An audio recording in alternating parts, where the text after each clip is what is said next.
Being debate, the honourable member for Essex.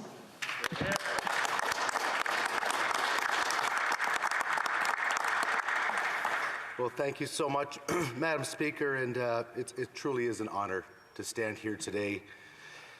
I'm going to do my best to get through this this speech in support of Bill C-224. It really was a really remarkable weekend, an emotional weekend, diving into and having so many conversations with so many of my colleagues from the past. So thank you very much, Madam Speaker.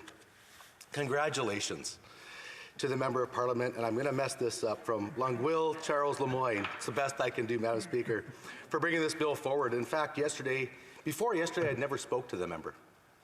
And a quick phone call, you really find out just how quickly someone's personality is, where someone's heart's at, and how much we actually have alike, Madam Speaker. So through you to the member, congratulations, and I thank you very much for asking me to not only second this bill, but the opportunity to speak to this today. And so in preparation for this speech, it brought back a ton of memories.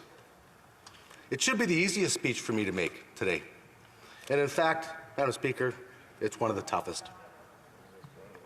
And I guess the first thing I would say, Madam Speaker, is how the service of this House, how in serving the people of this House, is completely like the firefighters serving the people of their communities. In that when the firefighters run to put out a fire, Madam Speaker, so do the people of this House.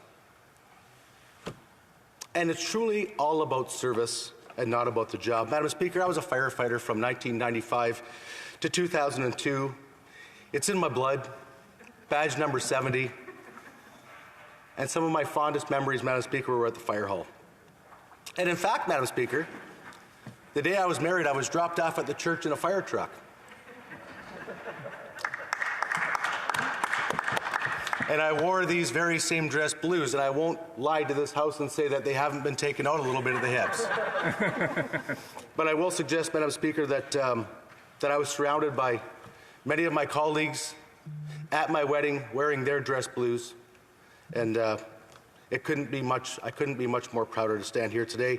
And I wouldn't be standing here today if it weren't for some of the amazing folks that allowed me the opportunity to get there, Madam Speaker. And I need to acknowledge Chief Sunderland, who hired me, Deputy Chief Dawson, who was a role model, Station Captain Kratz, Station Captain Brando, Captain Rankin, Captain Alsop, Captain Carther, Captain Stannard, and Captain Bugazelli, along with the very many fire department friends, firefighters that I served with.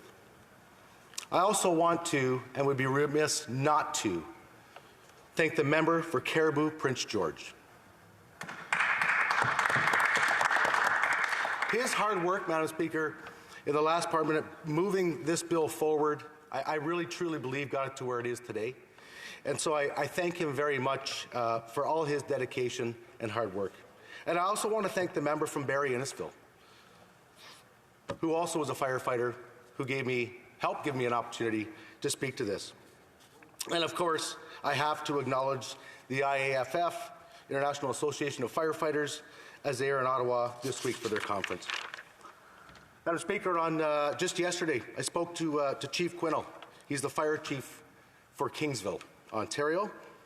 And I said, Chief, give me some thoughts. Talk to me about what's going on. And he said, Chris, firefighters are too proud to let others know when they are suffering. So oftentimes, specifically in the times of cancer, we find out about their passing afterwards. And how true is that? And what they really care about is to know that their family is taken care of after they're gone. The advocacy to let their families know that there is support and benefits for them after their death is vital. And he spoke specifically about the awareness.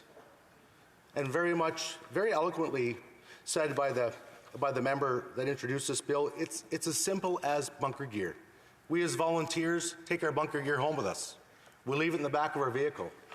And our kids put our fire helmets on, and we wrap them up in our fire jackets, not even thinking about the carcinogens that may be in them.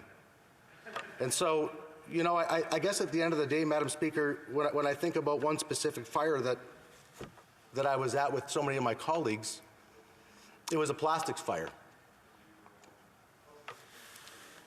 And the smoke was about here, and there was no wind. And it was stagnant there. And to suggest that somebody, a firefighter, can wear SCBA, self-contained breathing apparatus, for hours on end fighting a fire is, well, quite frankly, not doable. So we understand as firefighters everything that comes with the job and the consequences that come with the job. But this bill will raise the awareness that Chief Quinnell spoke about from the very beginning. Madam Speaker, this is going to be a tough one for me, but I'm going to get through it. Firefighter Darrell Elwood. First and foremost, thank you to the family for allowing me to share this story. Darrell Elwood was a Kingsville Fire Department, was a Kingsville firefighter, and then went on to serve in the city of Windsor. Darrell lit up the room everywhere and anywhere he went. He lived at the fire hall with his wife, Kelly, who was the dispatcher.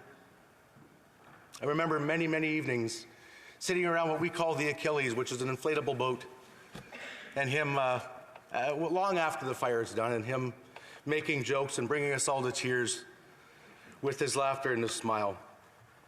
Madam Speaker, I spoke to his daughter, Jenny, on Saturday.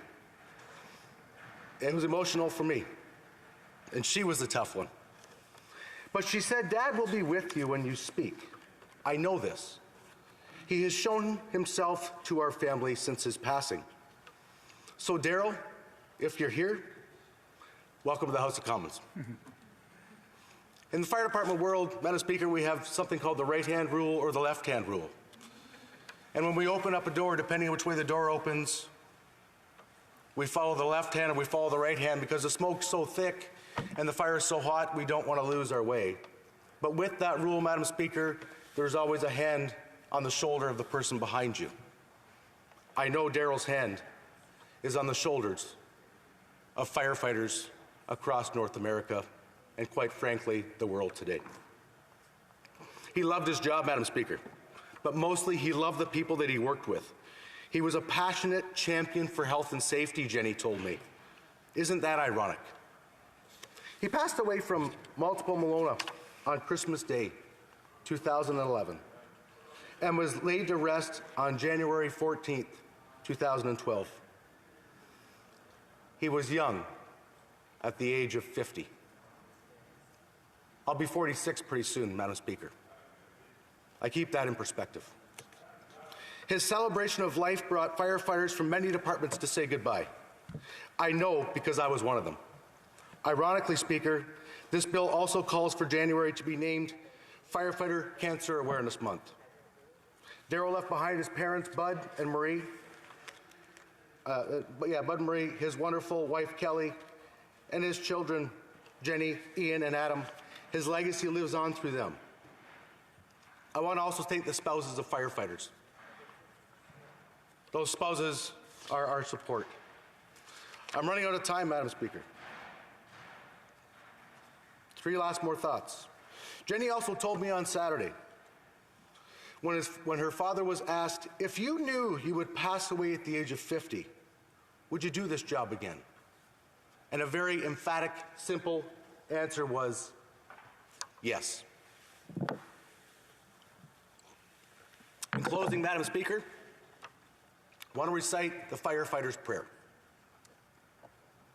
When I am called to duty, God, whenever flames may rage, give me the strength to save some life, whatever be its age. Help me to embrace a little child before it's too late, or some older person for the horror of that fate. Enable me to be alert and hear the weakest shout, and quickly and efficiently to put the fire out. I want to fill my calling and give the best in me, give you the best in me, to guard my neighbor and protect his property. And if according to your will, I have to lose my life, Blessed be with your protecting hand, my children and my wife. To my brothers and sisters and their spouses or partners, we thank you, we respect you, we support you, we love you, and we salute you. Thank you, Madam Speaker.